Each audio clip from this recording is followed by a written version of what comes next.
ရှိတယ်ဆိုတဲ့စကားလုံးကယုံရှိတာဘယ်လိုပြောမလဲယုံ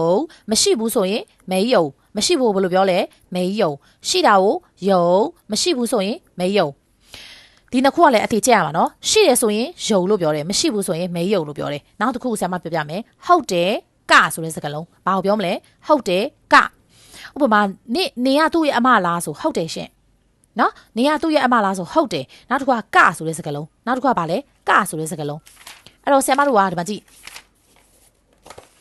နေဆိုတဲ့စကားလုံးဘယ်လိုတင်ထားလဲဆိုတော့နီလို့တင်ထားတယ်နေဆိုတဲ့စကားလုံးကိုနီငါဆိုရင်ဝေါ်အဲ့တော့နင်ကဆိုဘယ်လိုပြောမလဲဆိုရင်နီစစ်နင်က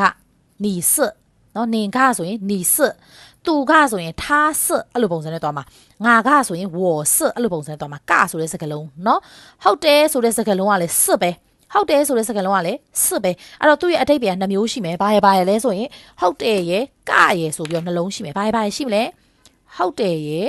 ကရဲ့နှစ်ခုရှိမယ်เนาะသူ့ရဲ့စကားလုံးကကြတော့ဟုတ်တယ်ရဲ့ကရဲ့ရှိမယ်အဲ့ဒါလည်းဆရာမတို့ကမေးလို့မရဘူးเนาะပြန်ပြောမယ်ရှိတယ်ဘယ်လိုပြောမလဲယုံမရှိဘူးဘယ်လိုပြောမလဲ没有ရှိတာကိုယုံမရှိဘူးကို没有ဟုတ်တယ်ကကိုဘယ်လိုပြောမလဲစစ်ဟုတ်တယ်ကကိုစစ်ဒီသုံးလုံးလုံးအတိကျရမယ်เนาะပြီးပြီဆိုရင်အငင်းစလုံးလေးဘာစလုံးလေးလဲ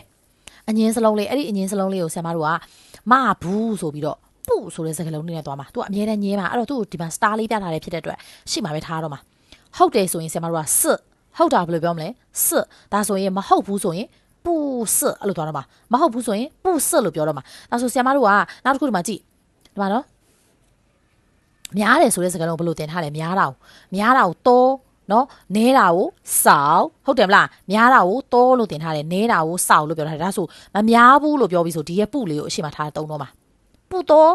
မများဘူးဆိုပုတော့မနဲဘူးဆိုလဲပုစောက်အဲ့လိုပုံစံနဲ့သွားတော့မှာကြီးတာကိုကြတော့တလို့တင်ထားတယ်နော်သေးတယ်ငယ်တယ်ကိုရှောက်လို့တင်ထားတယ်နော်ဒါဆိုမကြီးဘူးမငယ်ဘူးဆိုဘယ်လိုပြောမလဲဆိုရင်ပုတဒီရဲ့ပုလေးကိုအရှိမထားပြီးတုံးတော့မှာပုတပုရှောက်အဲ့တော့ဆရာမတို့ကမဆိုတဲ့စကားလုံးကအမြဲတမ်းဆရာမတို့ကအရှိမထားပြီးတော့တယ်သူကဘူးနဲ့ဆုံးတယ်နော်မကြည့်ပုစစ်ဆိုတဲ့သေးပြဟုတ်တယ်မလားဒီဟုတ်တာဒီကွက်လက်ထဲရောက်တာမှာအဲ့ဆိုပုစစ်ဆိုရင်မဟုတ်ဘူးနော်ပုစစ်မဟုတ်ဘူးစောဆိုတဲ့စကားလုံးကိုဆရာမတင်ထားတယ်စောဆိုတဲ့စကားလုံးကပြောဒီစောဆိုတဲ့စကားလုံးကပြောဒီလို့ပြောထားတာနော်ဒီမှာစောဆိုတဲ့စကားလုံးကပြောဒီဒါဆိုဆရာမတို့ကမပြောဘူးဆိုဒီအရှိမဘာလေးထည့်လိုက်ရတော့မှာပုလေးထည့်လိုက်ရမယ်စောပုလို့ပြောလို့ရလားစောပုလို့ပြောလို့မရဘူးပုဆိုတဲ့စကားလုံးလေးကိုအရှိမပဲထားတော့ရမှာဒါဆိုရင်ပုစောဒီမှာကြီးတယ်ဆိုရင်လည်းတမလားဒီအရှိမပုလေးထည့်လိုက်ရမှာပုတသေးတယ်ငယ်တယ်ဆိုလည်းရှောင်မလားဒီအရှိမရှောက်ပုလေးထည့်လိုက်ရတော့မှာပုရှောင်မသေးဘူးမငယ်ဘူးများတယ်ဆိုရင်တော့ဒီအရှိမပုလေးထည့်ရင်ပုတော့ဆိုမများဘူးစောက်ဆိုရင်နဲတယ်အဲ့တော့ဒီအရှိမပုဆောင်ဆိုရင်မနဲဘူးအဲ့လိုပုံစံသွားမှာအဲ့တော့ဒီပုဆိုတဲ့စကားလုံးကအငင်းစလုံးလေးဘယ်တော့မှဆိုပြမှာထားမယ်ဆိုရှေ့မှာပဲထားမယ်ဟုတ်ပြီနော်